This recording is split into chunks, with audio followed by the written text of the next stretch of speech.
All right. Hi there, everyone. I am here with Ellie Lindenmayer of Joyful Birthing. Hi, Ellie. How are you? Hello, Angie. Thank you for having me. I'm so glad you're here. I've been looking over your website, and there is so much on there for you that you're offering. Between hypnobirthing, being a doula, teaching lactation, and breastfeeding, parenting and baby support groups. I'd love for you just to take a minute to kind of tell us about your services and what you're offering. Yeah, absolutely. I mean, it is kind of soup to nuts of pregnancy, birth, and baby. So awesome. I got started with the hypnobirthing classes, which really are just a fantastic way to prepare for the birth of your baby. It's the comprehensive childbirth education, so what you can expect from your labor, what does labor look like, what's happening with your body, what's happening with your baby, the different stages and phases of labor, all of that coupled with the hypnobirthing philosophy and techniques. So it's a total of a 12-hour class series, which seems like a lot, but broken down over 5 sessions, it's quite manageable, and really, for most pregnant people and their partners, it's information that they're craving, and that I believe they really need. Yep. So I got into my work teaching those classes, and that very quickly led me to really wanting to be there for the actual birth, to support them through the entire experience. And so I then pursued my certification to be a birth doula. And that service is all about one-on-one support and preparation for the birth. So we meet prenatally 1 or 2 times. We're in touch a lot over the phone. And then, of course, it's the actual labor and delivery support, that face-to-face continuous support, which you just won't get from your nurse or your midwife or your doctor, who are kind of in and out, juggling many patients and responsibilities. It's so true. And that is just like my heart and passion, that birth doula support. It's so special to share in that time, and to support a couple through that amazing experience. And then that led me into realizing, oh my goodness, okay, we've had the birth, we've had the baby, now there's breastfeeding. And for most women, the breastfeeding really does go very smoothly. It comes naturally. But for some, they run into some stumbling blocks. And so having a support person, especially that they know and they've developed a relationship with, as their doula, and maybe even through the hypnobirthing classes, is just a really smooth kind of natural progression into that postpartum support. So I'm a certified lactation counselor as well. And then, of course, that evolves to realizing, oh my goodness, okay, now we have a baby, and now what? Like, life is forever different and changed, and there are new demands and challenges. And so I also offer support on sort of navigating the changes that new parenthood brings along with it. I love it. It's really from start to finish. Yeah, it is. I know, when at the end of it, these women are near and dear to my heart, and many of them have become very close friends. So I can imagine. it's really special work for me, really personal.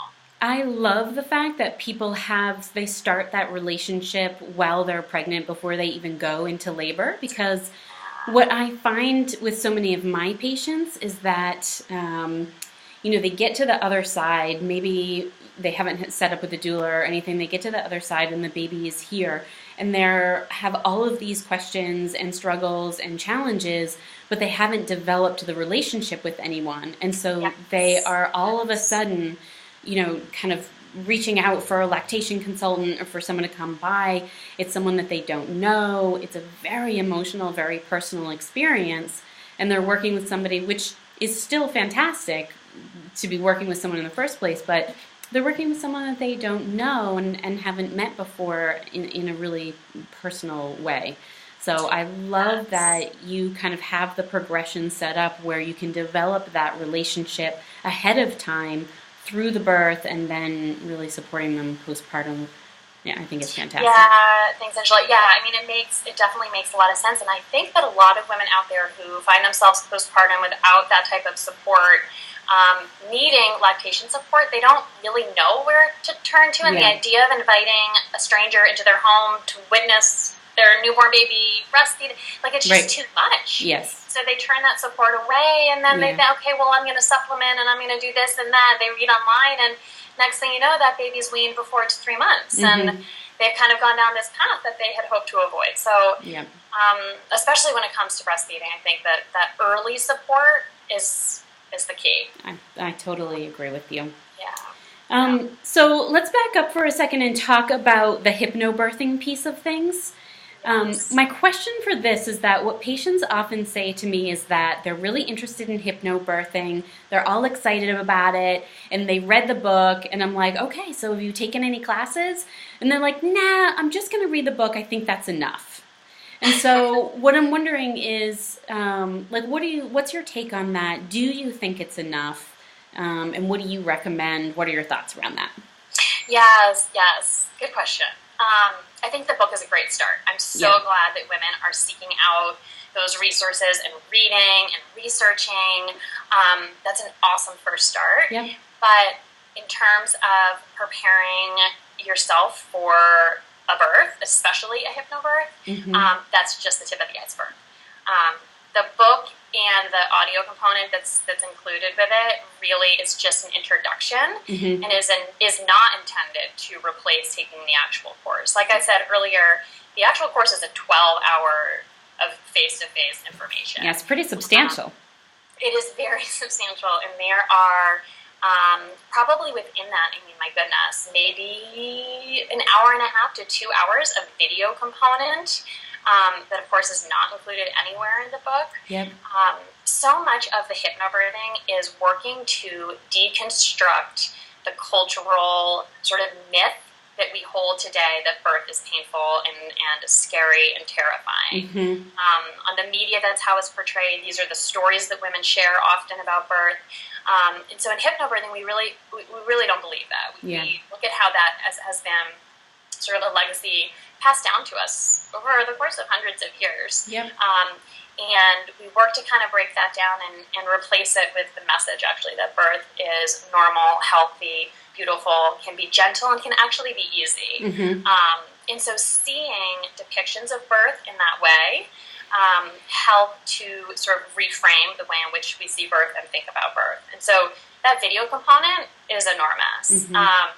And I always caution anyone to go online and YouTube birthing videos because you never know what you're going to see, and it might truly be horrific. And we don't want you holding horrific birthing scenes in your mind as you're preparing, hopefully for a gentle, calm birth.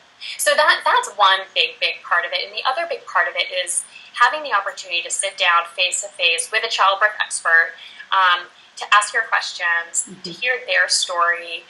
As a doula, I've attended over 25 births, so I bring a variety of personal experience to the class. I'm a mother of two who's used hypnobirthing myself for both of my births, so I'm speaking from a personal place.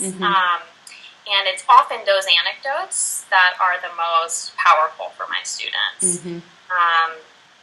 You know, it's just like if you were going to take an economics class, okay, you buy the textbook. Right. You're going to understand, the tip of the iceberg. But if you were there with your professor, asking questions, engaging, listen to other students, you're going to leave that class with a totally different understanding than you were on your own. It's childbirth education is really no different. Luckily, it's not quite as esoteric and confusing as economics, but it really is, when you're preparing for such an important event like the birth of your baby, to have someone to kind of guide you through your preparation, I think is really important. I think so valuable, so very valuable. It's interesting because another thing that I hear quite often from people, because I do a lot of labor prep, getting their bodies ready for labor, and then if and when it's time and they need to nudge things along, then I can start getting labor going a little bit with acupuncture. But so I get to see them in that time, in the months and weeks before they go into labor, and I always touch base with them about whether they have doulas. And a lot of them do, and that's wonderful. And some of them don't. And I always say, like, well, it's something to really consider. And they're like, well, honestly, I think like my body's going to know what to do when the time comes. And it's a really interesting comment, because I think to some degree that piece is missing, that we aren't trusting our bodies and ourselves in the birth process, and we do need to get in touch with that. And yet there's this huge component of, I think on your website you talk a story about like climbing Mount Everest. Yeah. And that you really need like a Sherpa to kind of guide you through the process. Yeah. Yes. You know, it's funny. For the full disclosure, for my births of my babies, I have a 4-year-old and a 2-year-old. I did not have a doula present for my birth. Mm-hmm. I was one of those women who was like, a doula? What's a doula? Like, my mom will be my doula. That's literally what I said. Right. My mom will be my doula. Like, that is an oxymoron. Mothers cannot be doulas to their own daughters. Right. Like, they are not, most of them are not experts in childbirth. They have had their own childbirth experience, but they're not experts in it. They don't know how the typical hospital setting. They don't know necessarily the risks and the benefits and alternatives when it comes to a stalled labor and Pitocin. And I found myself in a situation, I was so prepared for my birth. I took a hypnobirthing class. I read Ina May Gaskin. I watched all the videos. And in my first birth with my son, it was a hospital birth. Things did not go as I had hoped. And my mother, husband, and I all found ourselves in a very vulnerable position. My labor had stalled. The midwife's recommendation was to break my waters, and then began Pitocin. Who were we to question her? Right. Even though I had been taught, oh, you can try nipple stimulation, or you really should wait an hour, or, you know, these different positions. In the moment, as a labor, I'm like, okay, sure. And right. So we did that. And I won't go into all the details about my labor, but in hindsight, I'm really disappointed about the way that it went, and I know that if I had had a doula present, she would have helped us understand what was going on with my labor, what the alternatives were, and make choices that were right for me, so that looking back on it, I wouldn't feel kind of lost and regretful about it. So it's definitely one of those hindsight is always 20/20 kind of things for me. But I think a lot of people, it's that kind of thing where, like, you don't really know you need one until you go through it. And the women who are smart enough to know they need one before they go through it, like, kudos what to a them. blessing. What a blessing. I wish I had been one of those women. Yeah. I think one of the parts that I always emphasize with them, because I hear that comment too about, well, my husband will be there, my birth partner will be there, my mother will be there. But one of the things that I think is so different from having a loved one there attending your birth versus a doula is that the doula is in a very grounded space. Birth partners, mothers, husbands, it's extremely emotional being in that room and watching someone that you love go through something so intense. And they have this huge emotional connection to what's going on. And they're going right along the ride with you of like, well, whatever the doctor says. You're not always in a grounded, kind of calm space to make those decisions.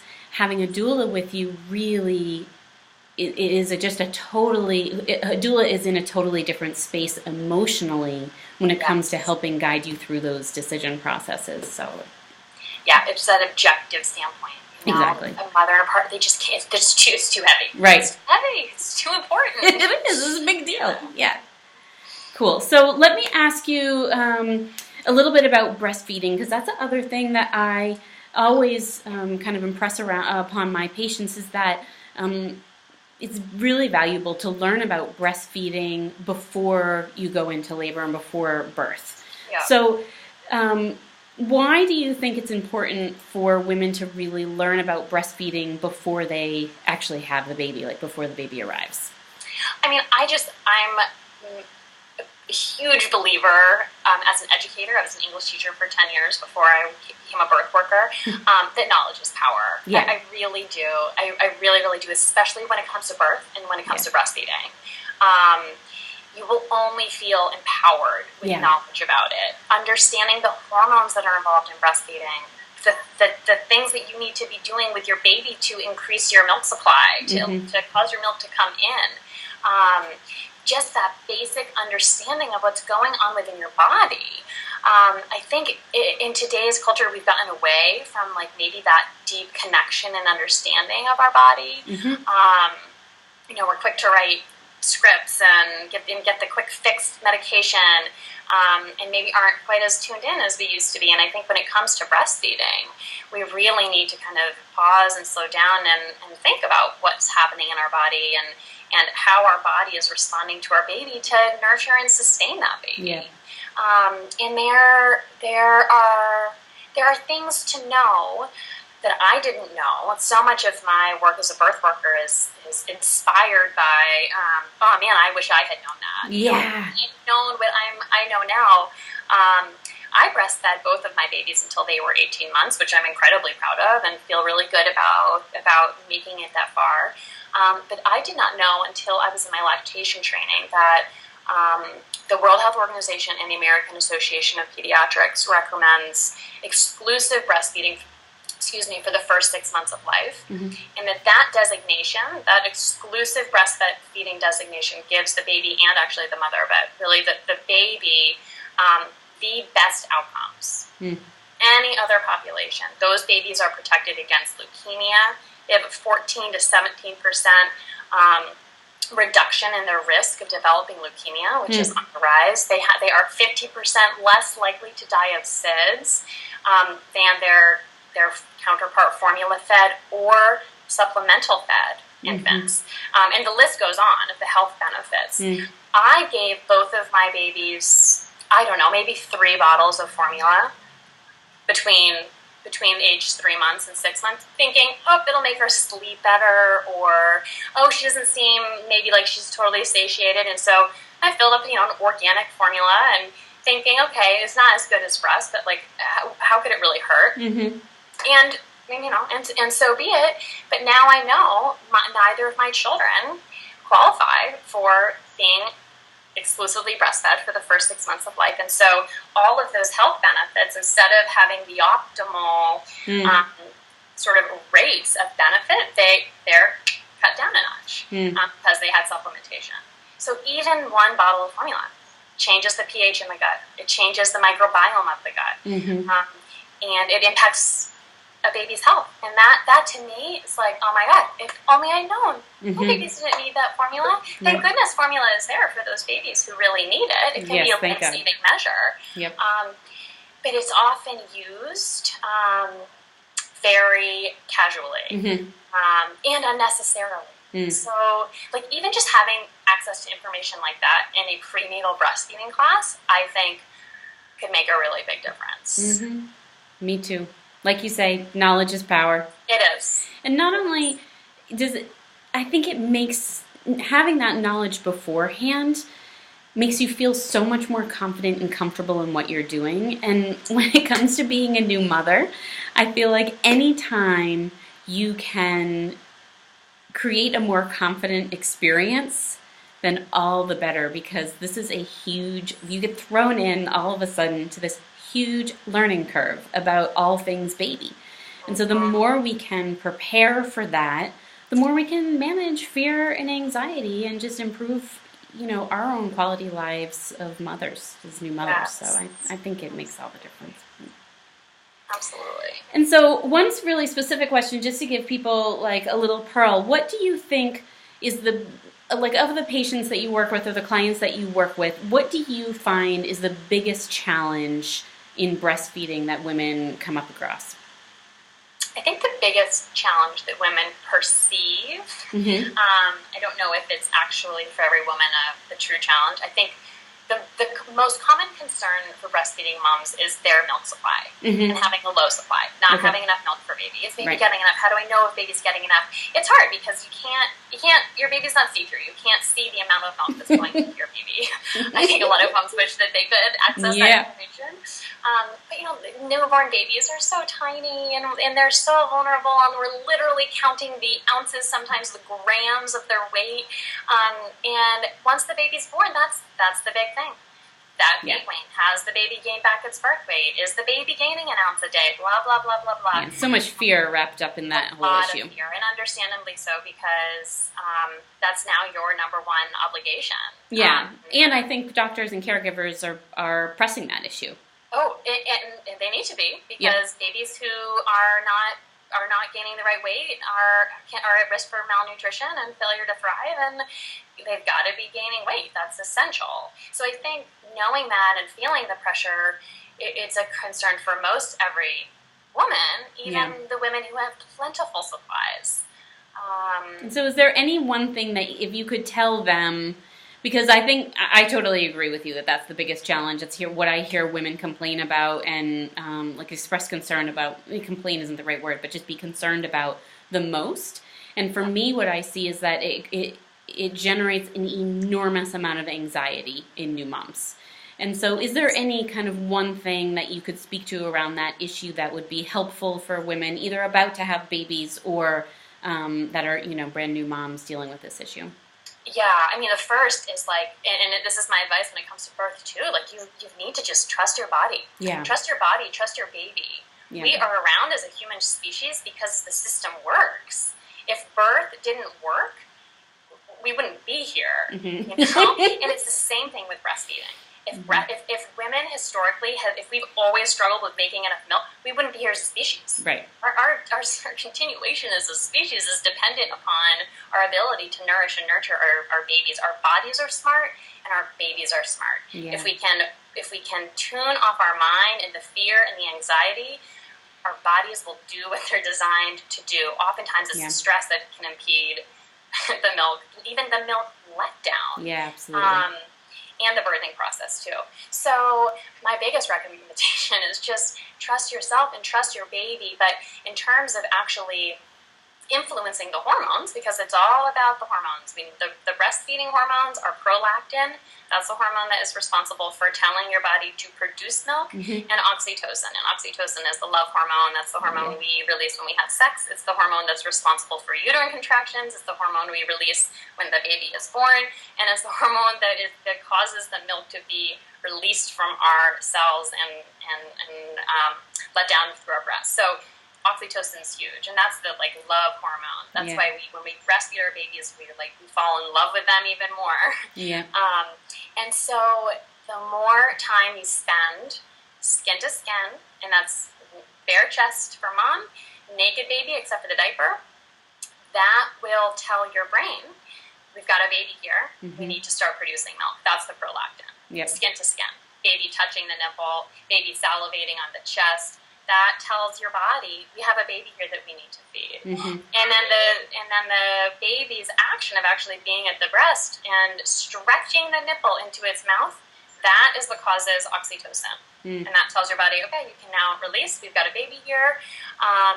So the more time baby is skin to skin with mom, and the more the baby is at the breast sucking, the more milk your body is going to produce. Avoid the pump for at least the first month, ideally the first 6 weeks, because your body is not going to have a hormonal response, as significant a hormonal response to a pump than it is to a baby. Avoid the pacifier, avoid supplementing. Just get that baby with mom, and that baby and mom are going to get into a beautiful rhythm of supply and demand, because that's what it is. It's supply and demand. I love it. I feel like the message is get out the interventions. Just do what your body needs to do. Yeah. We'll pump. I'm going to power pump every day for 20. Yeah. No, how about you just snuggle up naked with your baby for 20 minutes? Yeah. We're such a fast-paced culture, and I understand life is busy and crazy, and it's a luxury to be able to lie in bed with your infant. But that's what the infant needs, and that's really what the nursing mom needs. And I think honestly, it's not necessarily that they don't have time. It's that they are fighting to figure out what else they can do. They're Googling, they're asking, they're, reaching out, and they're saying, what else can I do? What else can I do? The milk's not enough. What else can I do? Can I supplement? Can I pump? Is there a different pump? And really the message that I hear you saying is don't worry about all of that stuff. Just go back to kind of the natural hormonal processes that cue the baby and cue the milk. So it's... I really believe in that. I really believe in that. It works. I've seen it many, many times. I love it, because that means that we have less to do.